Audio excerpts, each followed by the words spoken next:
What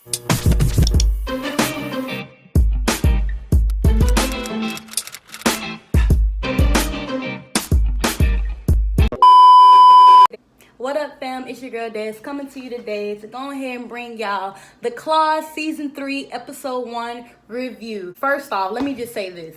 I was planning on having this shit recorded and done with on motherfucking Monday, okay? Hulu said, bitch, you got the basic of the basic, okay? We not giving you Claws when that bitch comes out. So I had to find a website so I can fucking watch Claws. So we should be good from here on out. But anyways, let me go ahead and get into that thing. So at the beginning of the episode is being narrated by Virginia, and she giving us a good little recap of what happened last season. And then we pick up where we left off. She's been shot, of course. And then they're in the emergency room. You hear Desna, somebody help us. And you see Virginia, she got her hair wrapped, got the eye. Desna wearing all white, got all the blood on her, you know, dramatic. So after the doctors get Virginia, Roller and Dean shows up. Dean is very anxious, talking about all the statistics on Virginia's survival. Got him out of whack. What happened to his boo, his babe. But she tells Roller she needs to find the motherfucker. And Roller's like, baby, I'm on that thing. Don't you worry about it. All right. Then it shows this weird ass couple talking about Desna being shot. And the woman knows the full scoop, the full 411, and gives him the breakdown about how Desna was connected to the fake ass Haitian doctor and the Russians. Dude asks, well, she the one who killed him? Oh, girl, like, I don't know. But they like, you know what? Let's go ahead and go to the hospital. Let's send flowers since we're really nice people. So, with the hint that there's some weird motherfuckers. Bryce and Jen chilling. Remember, they had moved and they needed a new scenery, right? So, they chilling with this suburban-ass couple. And Bryce is over there barbecuing with the dude. You got the kids playing in the pool. Jen right there talking to the other little housewife. And I think old girl was telling her how she'll fit right in with the nail salon or whatever. So Jen got her nice little job. Jen tells her, oh, how they going to the Beyonce concert. And Bryce starts popping in and twerking, which was fucking funny. And then the couple is like, okay. But the woman was just like, your nails, they're so, and Jen is like, they so what? Ethnic. And Jen's like, excuse me, Becky with the good hair? And then Miss Becky was just like, oh, no, I'm not racist. And starts naming out all the black people that she likes or that she's cool with. You know how the fuck they do. You know how that goes. So Jen done and over with the shits, and she gets up that goes and calls Desna, like, girl, please save me. Give me some good news. And Desna basically lets her know Virginia's been shot. She's like, shot? Yes, she's been shot. But look, we at the hospital. You stay your ass there. Knowing damn well Jen is not going to stay her ass there. But we'll get to that a little bit. So then Desna gets off the phone with her, turns around, starts talking to Quiet and old lady, right? They basically saying, okay, now who would want to kill your ass? Desna's like, I don't know, Uncle Daddy, but I don't really think Uncle Daddy want to do that. Uncle Daddy is really about family and loyalty. So I can't picture that nigga wanting to kill Desna, because one, he does care for Desna, even though they feel like she fucked him over. But then also Roller loves Desna, so he wouldn't cross that line. At least in my opinion, he wouldn't cross that line. That's just not in his character trait. It pans over and then you see Virginia, she's having her eye operated on, and it's just like out there, bitch. And then she has this crazy dream where an old lady basically takes out her eye and hands it to her, and she's like, what the fuck am I supposed to do with this on some shit? And she's like, honey, you're gonna need it. Then it pans over and the doctor comes out and talks to Desna and all of them, and it's like, all right, so Virginia's gonna be okay. The bullet didn't go to her brain, but it did fuck up her cornea, so she got a transplant. Gonna take a couple days to heal, but she should be fine. So everybody's like, all right, our girl is good. Then next scene, Roller then went over to your boy, the Jew. Remember how they took his motherfucking place? He went over there, and that's where Uncle Daddy is. So then he goes and he's like, hey, you had something to do with Desna being shot at? And then Uncle Daddy's like, what the fuck you mean? Desna's been shot at. What? Genuinely, like, shocked. Like, what you mean she been shot at? Uncle Daddy's like, boy, are you still really mad? Do you really feel like I killed your parents? And then Rollers look at him and is like, nigga, I ain't got time for thinking. I'm motherfucking go. And then cousin Clint comes in. Uncle Daddy asks, you got something to do with Desna getting shot at? And then Clint was just like, no, I mean, I didn't pull the trigger, but I wouldn't have been mad. So Uncle Daddy kind of gives him a side eye. You know, you didn't say no. You said you didn't pull the trigger. Did you hire a hit on some shit? But he doesn't say anything else. Next scene, the weird-ass couple shows up at the hospital, hugs Desna, and Desna looking all confused. But she finds out that they were partners with the fake-ass Haitian doctor and explains that they're on Indian land or some type of shit. So the fake-ass Haitian doctor couldn't own it all by himself. They needed somebody who was Indian or whatever. Native American, the correct term, excuse me. They give her a $50,000 check. It's just like, don't worry about it. You know, I know you're grieving. Let us give you this check. You don't have to worry about the hotel. We got it. You can go ahead and grieve. And then Desna's just looking at them like, okay, I'm going to have to think about it. I'll think about it. So then she goes and shows Quiet Ann the check. And you already know Quiet Ann's scary ass was down for, oh yes, this is $50,000. Hell yeah. Catch that bitch. Fucking right. And honestly, $50,000 ain't shit for a regular, smegular, degular ass casino. So even then I would have been like, you couldn't give me a milli? 50,000? Quiet Anna lost her goddamn mind. But basically, Desna was just like, nah, I want it all. They are lowballing us with this shit. Desna basically wants more coin. So then Roller calls her and tells her how he asked Uncle Daddy and the Haitians and them, they ain't do it. So, and when I saw this, I was just like, that was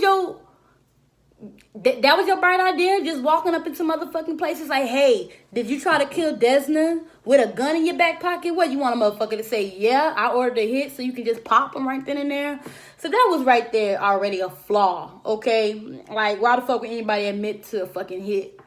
Then he sees the weird-ass couple. I can't remember. I think I'm guessing he was at the hospital or something, the casino, whatever. So he decides to follow them to this spot where they got this tent-looking thing, and they are beating the hell out of some black woman, okay? And she's screaming. They about to try to burn her with some shit. And she says, look, no, I'll do what y'all want. And they're like, we thought you would change your mind, put down the thing, and still beat the living hell out of her, right? So then flashes over to Polly. All right, remember she was having some issues with seeing her dead twin.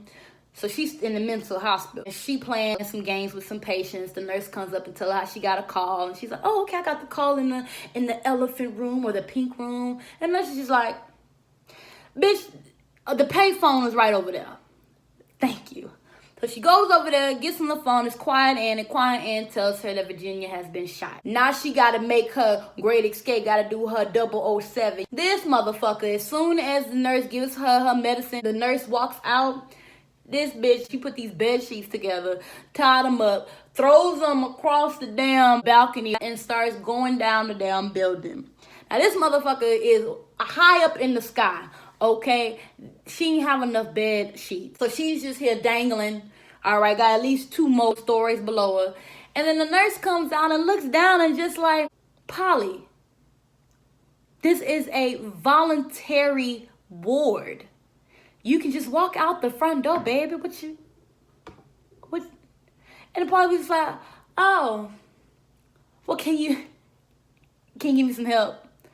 Just like, Lord have mercy. I died laughing like, bitch, you did the absolute motherfucking most.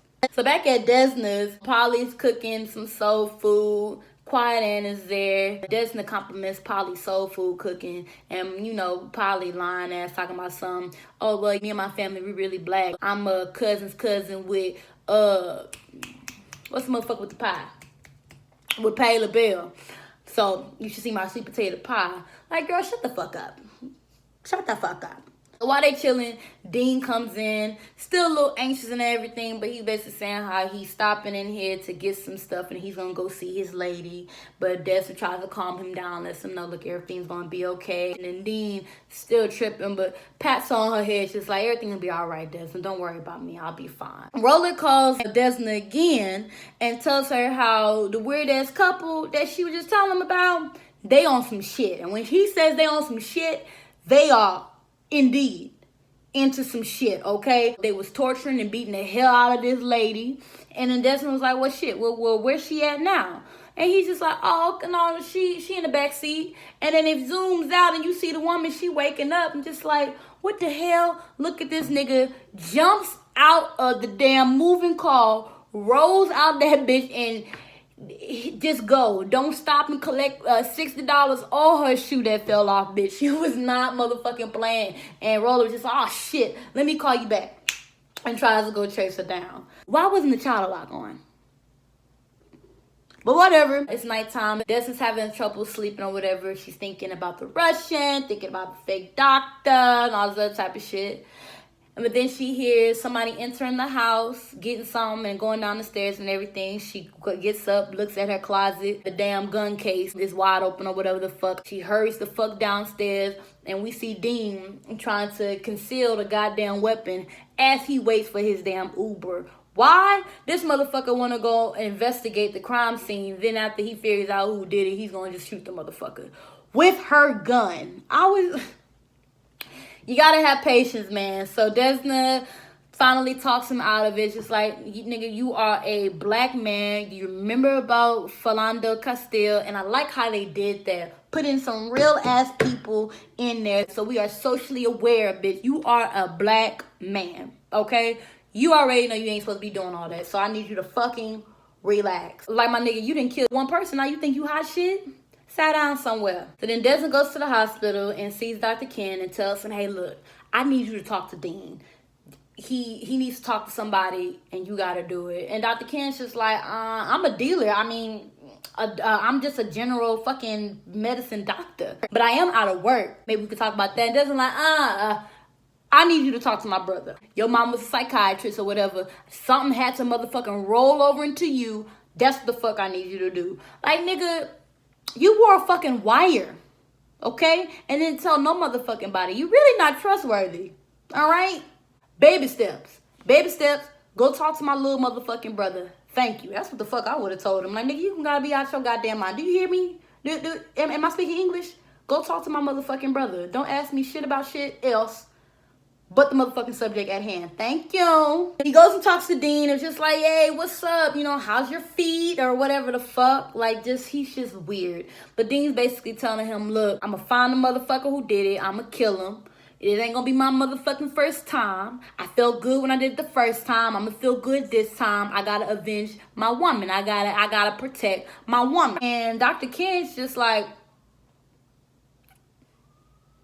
okay. This nigga mixing up fucking reality and his imagination. Because ain't no fucking way Dean didn't kill somebody, right? But he tells him, you know, Dean, do stuff that you love.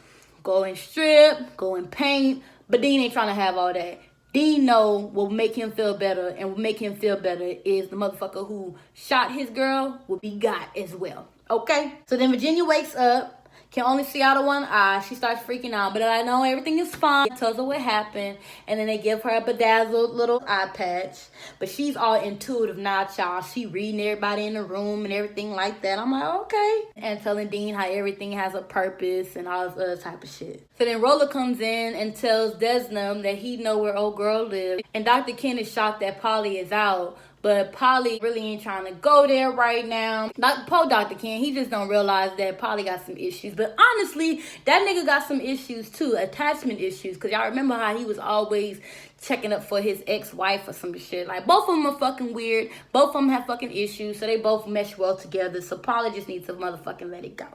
But Dr. Ken does tell Desna, hey, this nigga Dean, he got shit confused. He think he done already killed somebody. Desna's like, what? He said that? Nigga like, yes. So now Desna knows for a fact, all right, look, we got to put the pedal foot to the metal and figure out who the fuck try to kill me before Dean does. So then Desna and Roller, they go to old girl house that rolled out the goddamn car that was tortured, right? And then Desna's at the door, like, hey, I found your purse. And the girl's like, where the hell did you find my purse at? Roller come around the corner. This bitch tried to hurry up and shut the door. Desna wasn't having it. Put her little foot in there. And she's like, hey, we know what happened. We know who did this to you. Talk to us so we can help. The girl's like, oh, hell no. First off, she don't know the motherfucker. Second off, she's like, these motherfuckers you in bed with, They the devil. Okay? I ain't trying to be no parts. Whatever the fuck you trying to do. I just need to do whatever the fuck I need to do. Just keep my head above water. Okay? And Desna's like, okay, well, if you don't want to tell us, that's fine. We'll just go to the police.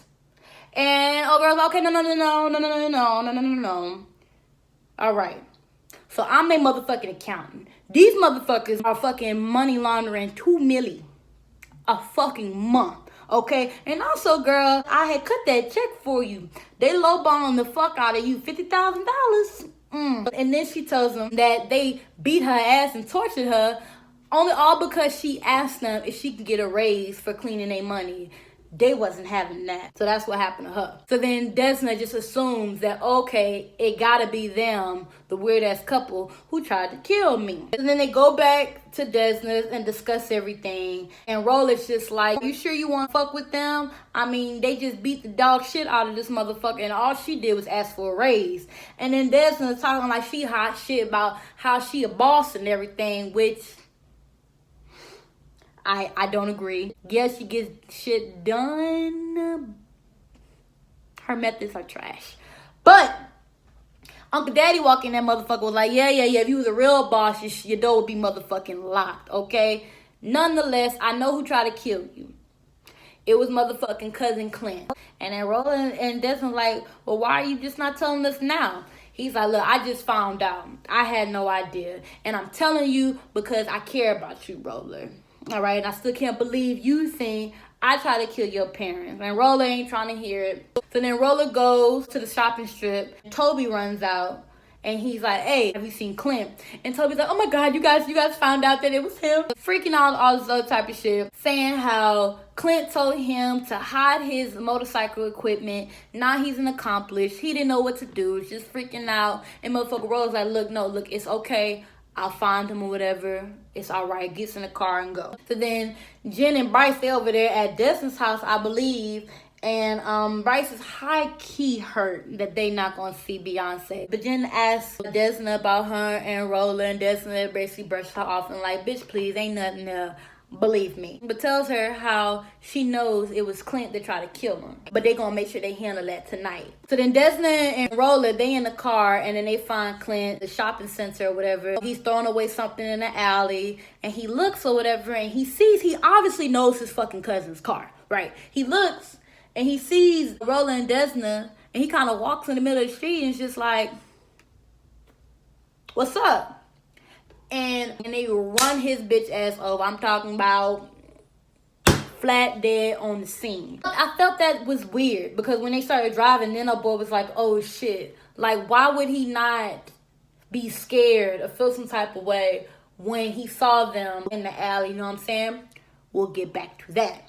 So next scene, they show Roller and Desna, they in a boat in the swamp. So Roller been doing this type of shit. That's why it's just a breeze for him. Desna is a nervous motherfucking wreck child, okay? She is not built for this shit. But they put him in a plastic bag, tied him down the waist to make sure that he's sunk, no longer their problem.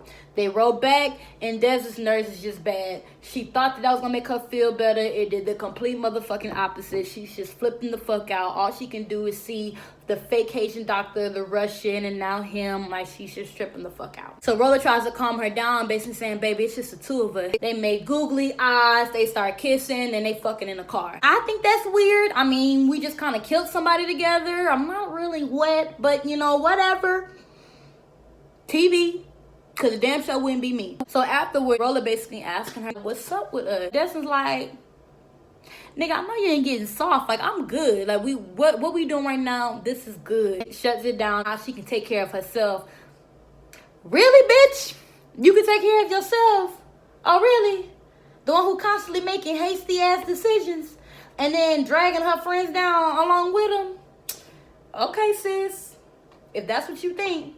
So the next scene, Quiet Ann is at the boxing gym working out. Then her old lady comes and challenges her to a fight. And bitch, they whooping each other's ass. And then like on top of each other, like it's a goddamn brawl fight to get out their frustrations or whatever. Afterwards, Quiet Ann's in the locker room. Her old lady comes up and is just like, hey, you haven't called me. Like, what's going on? And Quiet Ann's still in with the shit. It's like, bitch, okay, I just whooped your ass like you thought. We have nothing to talk about. I'm over it. I'm done. And the girl's like, really, you done?